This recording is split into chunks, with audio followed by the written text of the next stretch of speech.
Hello friends, my name is Praveen Anchal and I welcome you all in our YouTube channel of Core Academy.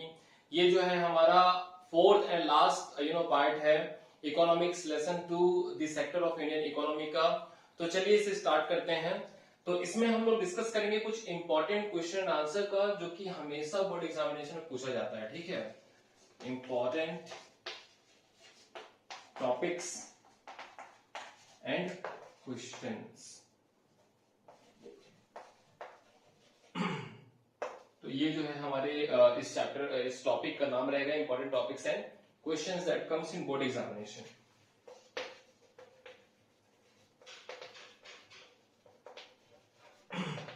That comes in board examination. Okay, तो ये हमारा रहेगा important topics and questions that comes in board examination. तो चलिए इसे start करते हैं।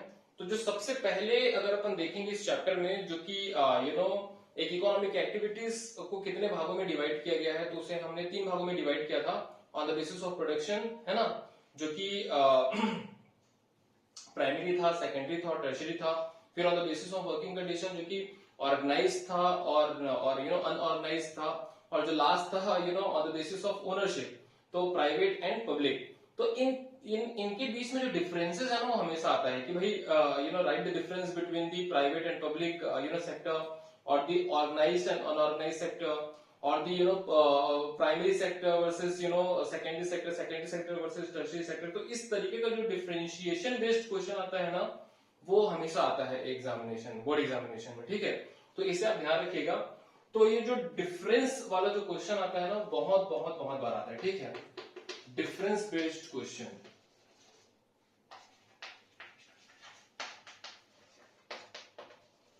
तो मैंने इसका एक आइडिया आपको दे दिया है। ये 3 मार्क्स में भी पूछा जा सकता है और 5 मार्क्स में भी आ जाता है। ठीक है, उसके बाद जो दूसरा है ना, अगर आप देखेंगे तो जब मैं आपको बता रहा था कि प्राइमरी सेक्टर, टर्शियरी सेक्टर और सेकेंडरी सेक्टर, है ना, तो जो टर्शियरी सेक्टर क्यों इंपॉर्टेंट है, तो इसके ऊपर भी बहुत बार जो है वो क्वेश्चन आया हुआ है। तो why tertiary sector is important. ठीक है, why tertiary sector is important. और एक तरीके से ये भी एक क्वेश्चन आ जाता है कि ये जो टर्शियरी सेक्टर है वो इतना ग्रोथ क्यों लिया। तो मैंने आपको कुछ हिंट दिया हुआ था, जैसे कि बेसिक सर्विसेज तो वो तो चलते रहेंगी, है ना, बैंकिंग हो गया, कम्युनिकेशन हो गया, पुलिस हो गया, डिफेंस हो गया। ठीक है, ये तो चलता रहेगा। उसके अलावा मैंने और एक चीज बताया था कि अगर प्राइमरी और सेकेंडरी सेक्टर बढ़ रहा है तो टर्शियरी सेक्टर भी बढ़ेगा ऑटोमेटिक, है ना। एक चीज मैंने और बताया था कि अगर लोगों का इनकम बढ़ेगा तो उनको और भी चीजों की डिमांड होगी। शॉपिंग मॉल है ना, होटल्स है, रेस्टोरेंट है, और भी बहुत सारी चीजें हैं, सिनेमा है ना। तो इन सभी चीजों की जरूरत होगी। और ग्लोबलाइजेशन की वजह से इंफॉर्मेशन एंड कम्युनिकेशन टेक्नोलॉजी जब से आया है, तब से लोगों का जो लाइफ स्टाइल है वो काफी चेंज हुआ है। तो ये सभी चीजों की वजह से टर्शियरी सेक्टर बहुत ज्यादा ग्रोथ मिला, इंपॉर्टेंट बन गया। ठीक, उसके बाद जो तीसरा है वो ये है कि ये तीनों सेक्टर, मतलब प्राइमरी, सेकेंडरी और टर्शियरी सेक्टर, कैसे इंटरडिपेंडेंट है एक दूसरे के ऊपर, है ना। तो इसके ऊपर भी क्वेश्चन आता है कि एक क्वेश्चन में पढ़ रहा था, जैसे शुगर को लेके बोला गया था कि आप जो है तीनों सेक्टर को कंपेयर करके बताइए कि कैसे इंटरडिपेंडेंट है ना। फिर एक क्वेश्चन आता है जीडीपी के ऊपर।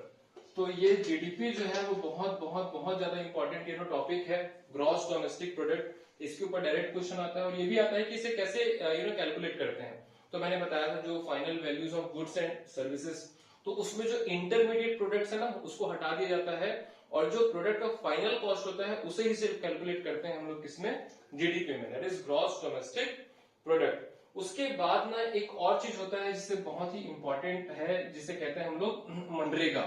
ठीक है, तो ये मनरेगा से भी जो है ना बहुत ही ज्यादा क्वेश्चन आता है।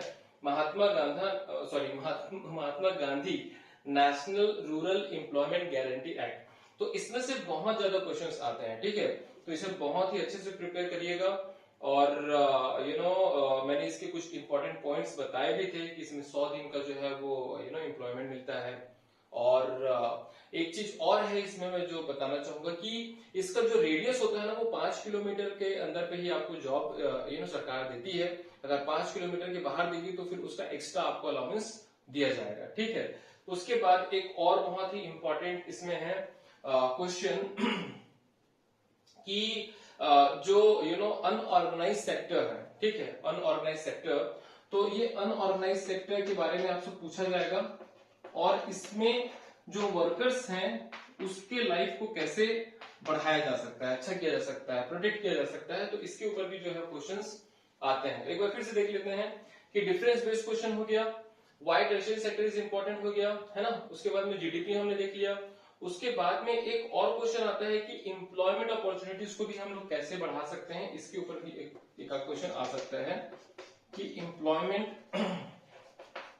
अपॉर्चुनिटीज को कैसे हम लोग बढ़ा सकते हैं। तो मैंने आपको इसमें भी बताया था कि जो इंस्टीट्यूशनल सपोर्ट है और जो टेक्नोलॉजिकल सपोर्ट है, फिर उसके बाद जो अलाइड एग्रीकल्चरल सेक्टर्स हैं उसको हमको बढ़ावा देना चाहिए। उसके बाद में बैंकिंग सिस्टम को हमको गरीबों तक पहुंचाना चाहिए ताकि उनको आसानी से लोन फैसिलिटीज मिल सके। उसके बाद मैंने फूड प्रोसेसिंग इंडस्ट्रीज और स्मॉल स्केल इंडस्ट्रीज का भी बताया था आपको। फिर रूरल इंफ्रास्ट्रक्चर को बढ़ावा देना भी जरूरी है, और उसके अलावा जो एजुकेशन हेल्थ है उसको भी बहुत इंपॉर्टेंट है, और उसके लास्ट में मैंने बताया था टूरिज्म, है ना। तो ये सभी चीजें इसमें जो है बहुत इंपॉर्टेंट रोल प्ले करती हैं। उसके बाद में जो लास्ट जो है कि भाई गवर्नमेंट जो है ना वो अपना रोल कैसे निभा सकती है, ये किसमें आएगा, जो पब्लिक और प्राइवेट वाला है ना। तो उसमें जो लास्ट टॉपिक था पब्लिक, तो how government play its role, मतलब गवर्नमेंट जो है अपना रोल कैसे प्ले करती है, फिर कैसे प्ले कर सकती है, तो उसके ऊपर भी जो है एक क्वेश्चन आ सकता है। ठीक है, तो ये हो गया गवर्नमेंट रोल या फिर उनके फंक्शंस के ऊपर में, है ना।